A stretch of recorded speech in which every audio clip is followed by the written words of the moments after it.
Hello everyone, welcome back to Geeks for Geek school. इस video में हम अपने कोर्स जो कि है जावा फॉर किड्स इसको कंटिन्यू करेंगे एंड आज एक नया पार्ट को देखेंगे। इस वीडियो में हम चैप्टर नंबर 12 को स्टार्ट करेंगे जिसका नाम है स्विच केस एंड लूप्स इन जावा। तो हम फर्स्ट फेज में देखेंगे कि स्विच केस क्या होते हैं, उसे कैसे यूज़ करते हैं, एंड देन सेकेंड पार्ट में देखेंगे कि लूप्स क्या होते हैं एंड उसे कैसे यूज़ करते हैं। तो बिना कोई टाइम वेस्ट करे हम अपने चैप्टर का और चलते हैं। सबसे पहले हम पढ़ेंगे कि स्विच केस क्या होता है। ठीक है। The switch statement allows us to execute a block of code among many alternatives. तो आप थोड़ा मतलब समझ गए होंगे इसका कि मान लीजिए आपके पास एक वैल्यू है एंड उस वैल्यू को एग्जीक्यूट करने के लिए आपके पास पाँच छः तरह के ऑप्शंस हैं कि अगर ये कंडीशन ट्रू होगी तो ये होगा, अगर नहीं हुई तो ये होगा, नहीं हुई तो ये होगा। अगर ऐसा आपके पास बहुत सारे ऑप्शंस हैं तो अगर आप इफ़ और एल्स जो हमने लास्ट वीडियो में पढ़ा था, अगर आप उसको यूज़ करोगे तो वो एक इफ एल्स का लैडर बन जाएगा जो कि बहुत लंबा एंड थोड़ा कॉम्प्लिकेटेड हो सकता है। एंड एक चीज़ और इम्पॉर्टेंट है, जब भी हम एक कोड लिखते हैं तो हमको दो चीज़ें ध्यान में रखनी होती है। नंबर वन, लो स्पेस, कि हमारा कोड एकदम कम से कम स्पेस ले, एंड सेकेंड फास्ट, उसकी एग्जीक्यूशन फास्ट होनी चाहिए ताकि हमें जल्द से जल्द आंसर मिल पाए। तो इन्हीं दोनों चीज़ को ध्यान में रखते हुए अगर हमारे पास बहुत सारे तरह के ऑप्शंस होते हैं तो हम लोग स्विच स्टेटमेंट का हेल्प लेते हैं। तो नीचे इसका फ्लो चार्ट है, मैं लिख देता हूँ फ्लो चार्ट। तो मैं आपको समझाता हूँ। जैसे यहाँ पे हमारा स्विच का एक एक्सप्रेशन होगा, एक कंडीशन दे देंगे हम लोग और फिर हम लोग केस वन देंगे। अगर वो केस वन ट्रू हो जाएगा तो हमारा स्टेटमेंट वन प्रिंट हो जाएगा एंड वो वहीं पे ब्रेक हो जाएगा। एंड फिर हमारा जो स्टेटमेंट होगा इसके नीचे वो प्रिंट हो जाएगा और नेक्स्ट लूप में चला जाएगा वो। अगर केस वन हमारा फॉल्स होगा तो हम केस टू पे जाएंगे। अगर केस टू सही होगा तो केस टू का स्टेटमेंट प्रिंट हो जाएगा, नहीं तो केस एंड पे जाते रहेंगे ऐसे ऐसे। और अगर बाई चांस हमारे सारे केस फॉल्स हो जाते हैं तो हम डिफ़ॉल्ट वैल्यू सेट करते हैं, तो डिफ़ॉल्ट स्टेटमेंट प्रिंट कर देता है। ठीक है। अब आप देखेंगे कि स्विच के साथ ब्रेक भी हर बार आ रहा है। ब्रेक भी एक इम्पॉर्टेंट चीज़ है इसमें।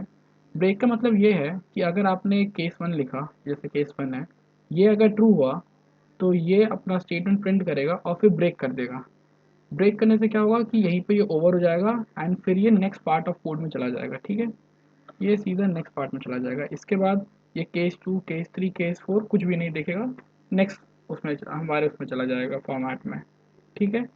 अब हम चलते हैं अपने आईडी पे एंड देखते हैं कि इसको एग्जीक्यूट कैसे करते हैं।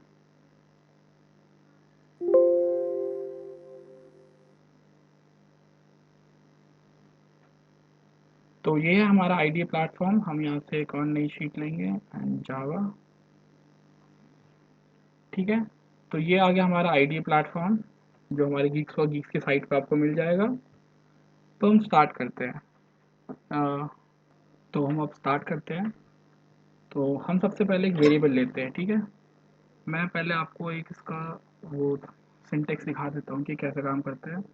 हम लोग सबसे पहला स्टेप लेंगे एक वेरिएबल, ठीक है, किसी भी डेटा टाइप का। फिर सेकंड लेंगे स्विच केस को यूज़ करेंगे एंड यहाँ पे हम लिखेंगे वेरिएबल। ठीक है। फिर हम कर्ली ब्रैकेट स्टार्ट करेंगे। यहाँ पे हम लिखेंगे अपना केस वन। यहाँ पे देख लीजिए, ध्यान दीजिए मैं कौन सा डॉट्स यूज़ कर रहा हूँ। ठीक है, आप भी यही यूज़ करेंगे। फिर मैं यूज़ करूँगा ब्रेक, सेमीकोलन। फिर इसी तरह मैं अपना केस नंबर टू, देन फिर से ब्रेक।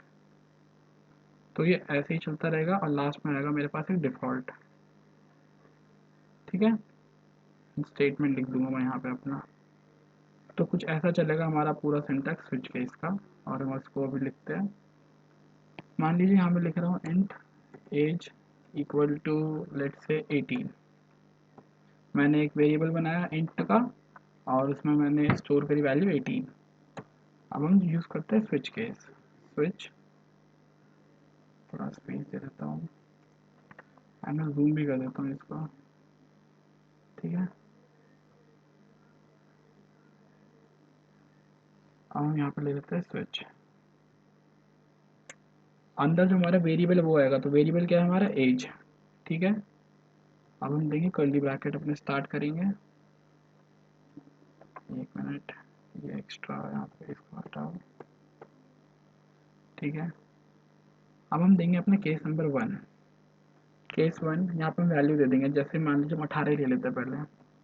18, अपना हम स्टेटमेंट दे देते हैं system dot out dot println you can vote. ठीक है, अगर आप 18 के अबव है तो आप वोट कर सकते हैं। देन ब्रेक कर दिया हमने। अब हम लिखेंगे केस, सेकंड केस। मान लीजिए मैं सेकंड केस लेता हूँ, लेट्स से 25। ठीक है, मैं फिर अपना एक और स्टेटमेंट यहाँ पे लिखूंगा जो मैं चाहता हूँ। अगर मेरी ये वाली कंडीशन सेकंड केस पूरा होता है तो मेरी ये वाली स्टेटमेंट प्रिंट होनी चाहिए।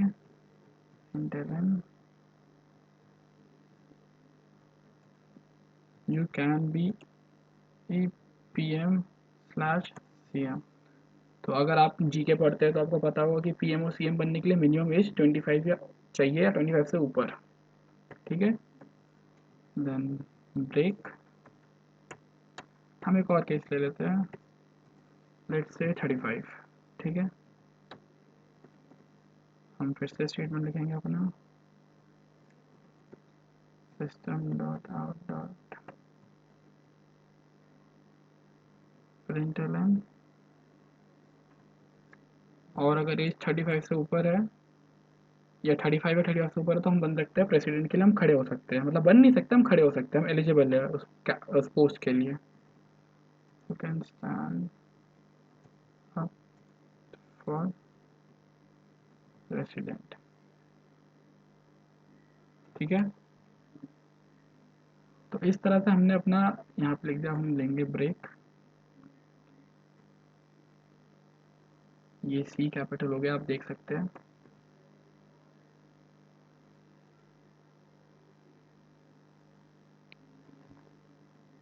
फिर हम देंगे अपना एक और लास्ट में डिफ़ॉल्ट। ठीक है, डिफ़ॉल्ट देने के बाद हम अपना normal system print system dot out dot println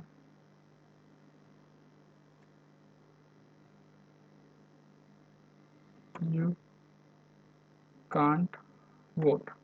मान लीजिए हमने दे दिया यू कांट वोट। अब मैं आपको समझाता हूँ मैंने करा क्या है। यहाँ पे हमने एक वेरिएबल बनाया, पहला स्टेप। फिर हमने स्विच केस यहाँ पे यूज़ करा, और ये जो वेरिएबल है इसी को हमने इसमें डाला है। यही हमारा स्विच वेरिएबल जो यहाँ पे था, तो हम जो वेरिएबल बनाते हैं उसको यूज़ करेंगे। फिर हम केस बना रहे हैं अपना, हमारा पहला केस है ये, जिसमें हमने लिया केस इक्वल टू 18। तो याद रखिएगा ये जिस डेटा टाइप का है हमें वही डेटा टाइप से नीचे इनपुट देने हैं। तो अगर इंटीजर की वैल्यू 18 होती है तो हमारा सिस्टम ये कंडीशन ट्रू है तो प्रिंट करेगा यू कैन वोट। अगर हमारी वैल्यू 25 होती है और ये कंडीशन ट्रू होती है तो ये वाली लाइन प्रिंट करेगा। सेम 35 पे भी यही है। तो हम पहले इसको रन करके देखते हैं एक बार। हम इसको करेंगे अब रन,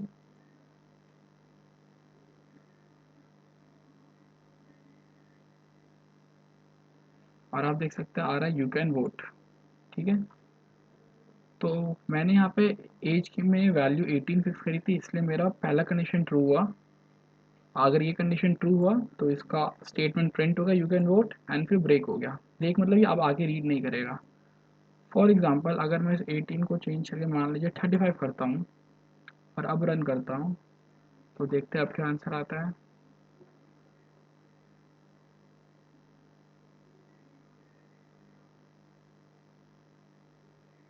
तो आप देख सकते हैं you can stand up for president. ये हमारा थर्ड केस था 35 पे, you can stand up for president. और मान लीजिए यहाँ मैं कोई अलग ही वैल्यू देता हूँ, जैसे मान लीजिए लेट्स से 50। और अब मैं रन करता हूँ, 50 हमारा कोई भी केस में नहीं है, 18 नहीं है, 25 नहीं है, 35 नहीं है, तो 15 हमने कहीं स्टोर करा ही नहीं है। अगर मैं 50 दे के रन करता हूँ तो हमारा डिफ़ॉल्ट आना चाहिए जो कि है यू कांट वोट। ठीक है, यू कांट वोट। ये बस मैंने एग्जाम्पल के लिए लिखा है, हालांकि 50+ भी लोग वोट कर सकते हैं, ये बस मैं आपको समझाने के लिए कर रहा हूँ। ठीक है, तो इस तरह से स्विच केस काम करता है ये पूरा। ये आपका बहुत टाइम बचाता है एंड कोड बहुत एफिशिएंट वे में रन करता है जब भी हमें एक ऐसे बहुत सारे ऑल्टरनेट ऑप्शन में से हमें चूज़ करना होता है उस कंडीशन में, ठीक है। सो आई होप आप स्विच के समझ गए होंगे। अब हम अपने नेक्स्ट पार्ट पर चलते हैं। हम स्टार्ट करते हैं। मैं इस लाइन को मिटा देता हूँ, इसको मैं कमेंट आउट कर देता हूँ, ठीक है। अब हम अपने सेकंड पार्ट को स्टार्ट करेंगे जो कि है लूप्स इन जावा, ठीक है। जावा में हमारे पास तीन तरह के लूप हैं। सबसे पहले हम पढ़ेंगे while loop, second do while loop, ठीक है, एंड थर्ड है फॉर लूप। इन तीनों के ही अपने अपने फ़ायदे हैं, तीनों को ही हम क्वेश्चन को रीड करके कि क्वेश्चन में क्या डिमांड हो रहा है एनालाइज करके हम चूज़ करते हैं। हाँ, मतलब ये चीज़ हम बोल सकते हैं कि एक लूप दूसरे लूप के लिए कंपनसेट में काम कर सकता है, काम सेम ही करेगा, बट वही बात है कि कोई लूप मेमोरी ज़्यादा लेगा, कोई लूप टाइम ज़्यादा लेगा। अगर कोई चीज़ हम सिंपल लूप से भी कर सकते हैं तो हम डिफ़िकल्ट वे से क्यों जाएँ, ठीक है। तो हम लाइन बाय लाइन सारे लूप्स को पढ़ेंगे एंड देखते हैं कि कौन क्या होता है। तो हम सबसे पहले पढ़ रहे हैं यहाँ पे वाइल लूप, ठीक है।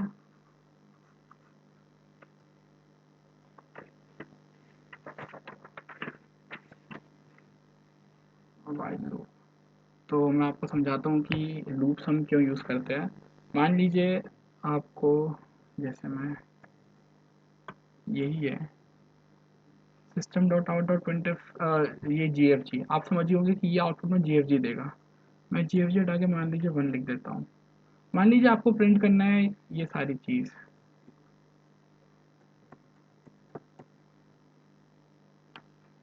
2 3 4। मान लीजिए आपको टीचर ने बोला है कि आप 1 से लेकर 100 तक सारे नंबर प्रिंट करो, तो आप क्या करोगे? अगर आप ऐसे ही ऐसे लिखते रहोगे कोड सारा, तो ये एक बहुत ही ज़्यादा टायरिंग काम होगा। ऑल्सो बहुत ज़्यादा स्पेस लेगा आपका कोड एंड उतना ही टाइम एग्जीक्यूशन में लेगा। तो मैं आपको रन करके दिखाता हूँ कि इसका आउटपुट आता क्या है। आप समझिए होंगे कि इसका आंसर 1 2 3 4 5 आएगा।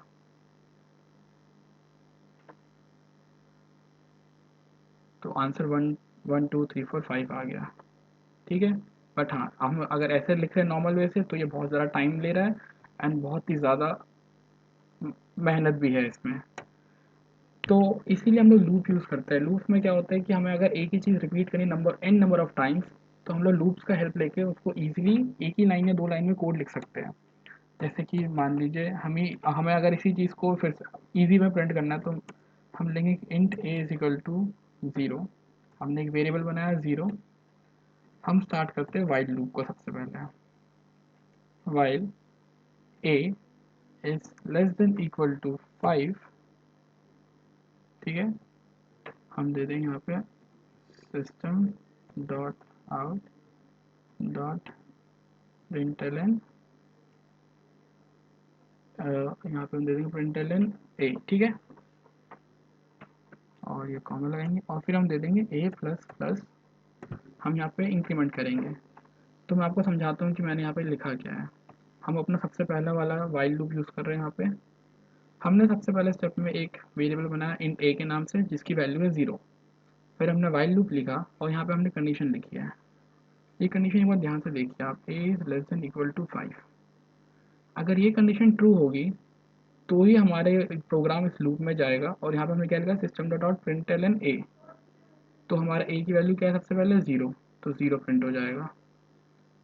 फिर ये वापस उस लूप में जाएगा और यहाँ पे ए प्लस प्लस हो गया, तो ये 0 प्लस 1 1 हो गया। 1 वापस से लूप में जाएगा। फिर कंडीशन चेक होगी कि ए की वैल्यू 1 हो गया है। 1 is less than equal to 5, हाँ बात सही है, 1 is less than equal to 5। फिर ये वापस नीचे लूप में आएगा, फिर ये 1 प्रिंट करेगा और वापस ये इंक्रीमेंट होके 1 इक्वल टू 2 हो जाएगा। अब ए की वैल्यू हो गई 2। 2 वापस लूप में जाएगा, वाइल में कंडीशन देखेगा 2 is less than equal to 5, हाँ बात सही है। फिर ये वापस प्रिंट कर देगा ए की वैल्यू को जो कि 2 है एंड वापस इंक्रीमेंट होके ये हो जाएगा 2 प्लस 1 3। तो इसी तरह से प्रिंट होते होते 5 प्रिंट कर देगा। ठीक है। अब आप देखिए, आपने ये एक ही लाइन में, मतलब इतने 3 लाइन में पूरा कोड लिख के और एक वेरिएबल बना के पूरा आंसर कर दिया। आप इसको चाहे तो 100 तक भी ले जा सकते हैं। रादर देन दिस, हम जहाँ इतने सारे लाइन लिख रहे हैं, हम यहाँ छोटे से लाइन में ही काम कर देंगे। तो अब हम इसको रन करके देखते हैं।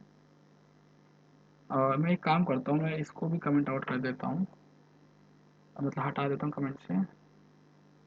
और फिर मैं यहाँ लिख देता हूँ एक चीज़ नहीं, copy session drop and talent while loop has started। ठीक है। अब आप देखिएगा, ये नॉर्मल वे है यहाँ तक, एंड ये while लूप है। हम दोनों को भी रन करेंगे एंड दोनों का आंसर देखेंगे। रन।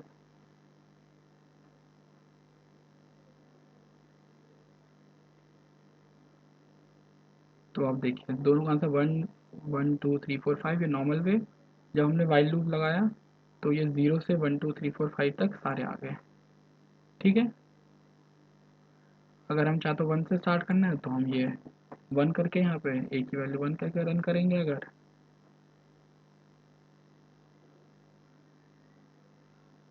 तो देखिए 1 2 3 4 5 1 2 3 4 5। ठीक है। तो इस तरह से हमारा वाइल लूप काम करता है। एक चीज़ और, हम जब भी किसी लूप को लिख रहे हैं तो हमको ध्यान देना है कि हमारा लूप इनफाइनाइट लूप तो नहीं हो रहा है।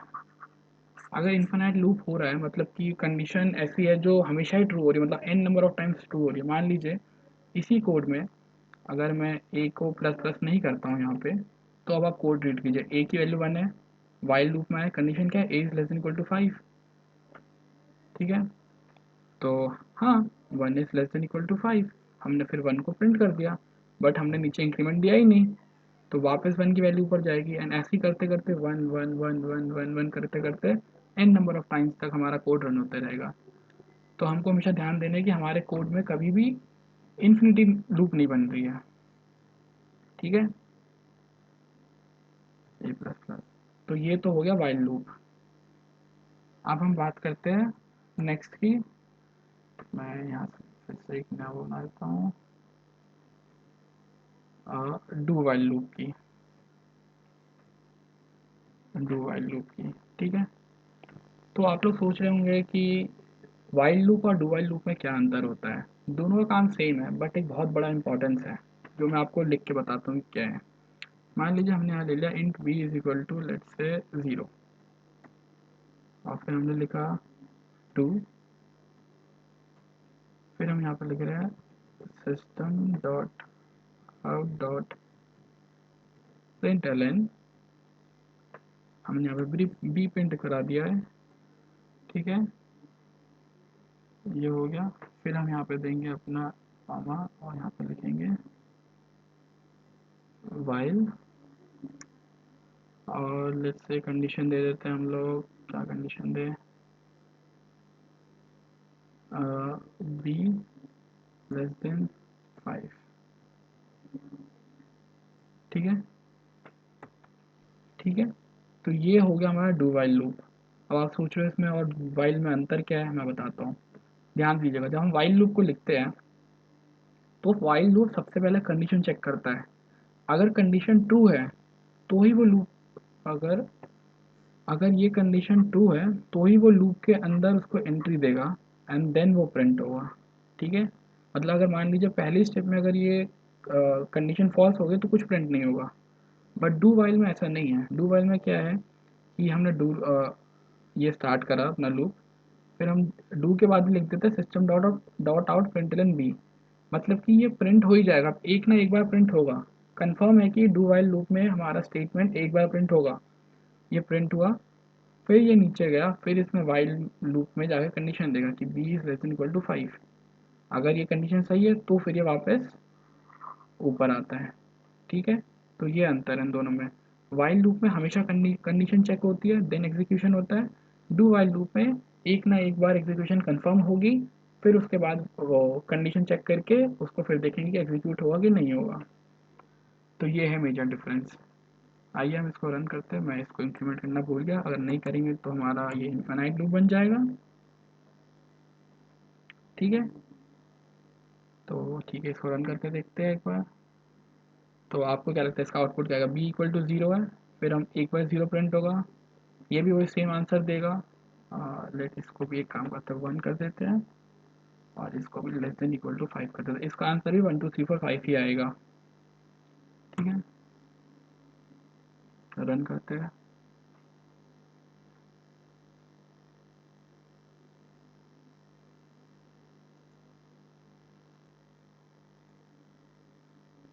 एंड इसमें कुछ एरर आ रहा है। अच्छा एक मिनट, ये हमारी गलती है, मतलब मेरी गलती है, मैंने एक्स्ट्रा वो लगा दिया है, ये ब्रैकेट नहीं आएगा यहाँ पे।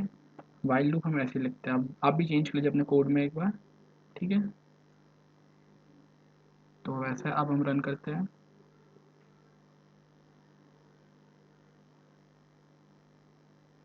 हाँ, अब दिक्कत नहीं है। तो देखो, ये हमारा सबसे पहला जनरल फॉर्म में जो हम लिखा था, जनरल तरीका। फिर जब हमने वाइल वाइल लूप यूज़ करा 1 2 3 4 5, एंड जब हमने डू वाइल लूप यूज़ करा 1 2 3 4 5। ठीक है, तो आई गेस आप समझ गए होंगे कि नॉर्मल तरीका, while loop and do while loop कैसे यूज़ करते हैं। वाइल एंड डू वाइल में क्या अंतर है कि डू वाइल में code will execute at least one time. ठीक है, तो याद रखना, जब भी, ये बहुत इंपॉर्टेंट क्वेश्चन है कि वाइल लूप और डू वाइल लूप में क्या अंतर है। तो वाइल लूप में कभी भी कंडीशन बिना चेक हुए हम एग्जीक्यूट नहीं कर सकते हैं, हर बार कंडीशन ट्रू होगी तभी एग्जीक्यूट होगा।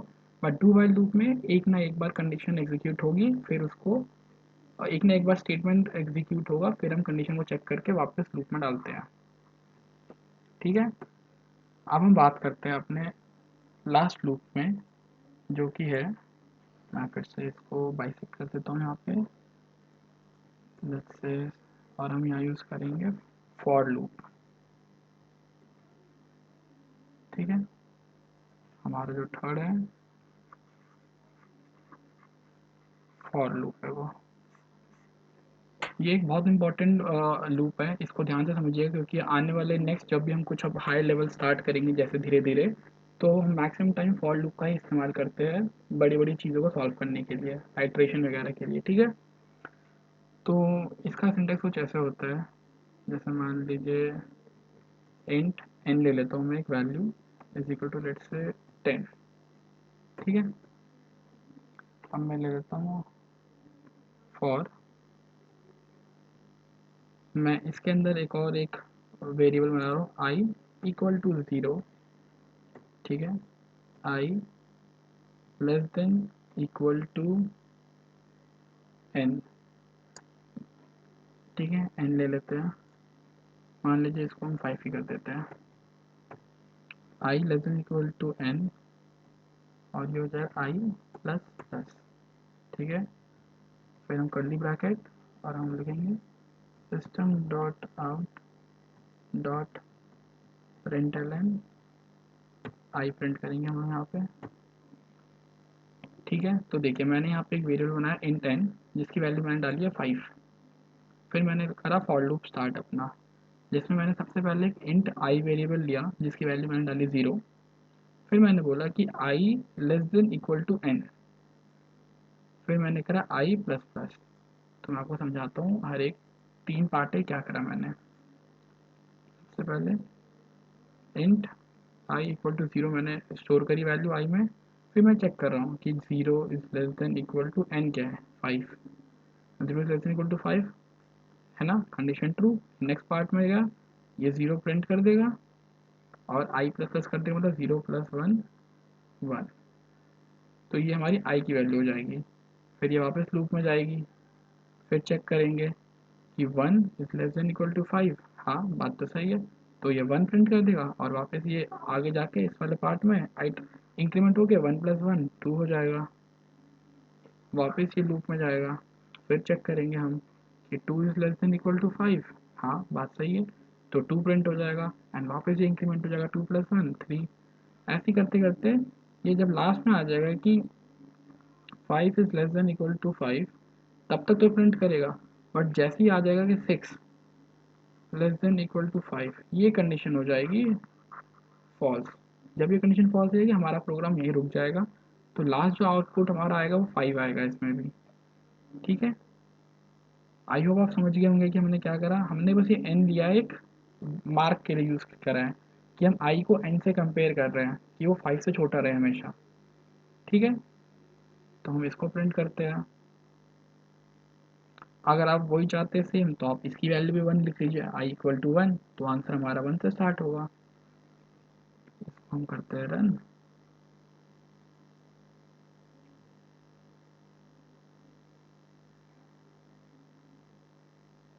तो आप देख सकते हैं कि फॉर लूप में भी 1 2 3 4 5 आया। ठीक है, तो इस तरह से हम लोग अपना while loop, do while loop and for loop को इस्तेमाल करते हैं कोडिंग में। ये तो मैंने एक बहुत ही छोटा एग्जांपल दिखाया ताकि आपको अच्छे से एंड बहुत जल्दी समझ में आ पाए। आप इसको अपने ही नए नए क्वेश्चन बना के लिख सकते हैं। जैसे कि हम फॉर लूप यूज़ कर सकते हैं इवन नंबर फाइंड आउट करने के लिए। तो इवन नंबर में हम मान लीजिए या फिर 2 के मल्टीपल्स के लिए कर सकते हैं या 5 के मल्टीपल्स के लिए कर सकते हैं। इसी तरह बहुत सारे क्वेश्चन हैं। मैं आपको आपको नीचे डिस्क्रिप्शन में 2 3 क्वेश्चन दूंगा और मैं चाहूँगा कि आप सारे बच्चे उस प्रॉब्लम को सॉल्व करके कमेंट में उनके आंसर लिखें। मैं रेगुलरली कमेंट चेक करता हूँ, कुछ भी डाउट होगा तो आप वहाँ पे मुझसे पूछ सकते हैं। एंड आई होप आपको पूरा समझ में आया होगा कॉन्सेप्ट। आज हमने देखा है switch case, while loop, do while loop and for loop.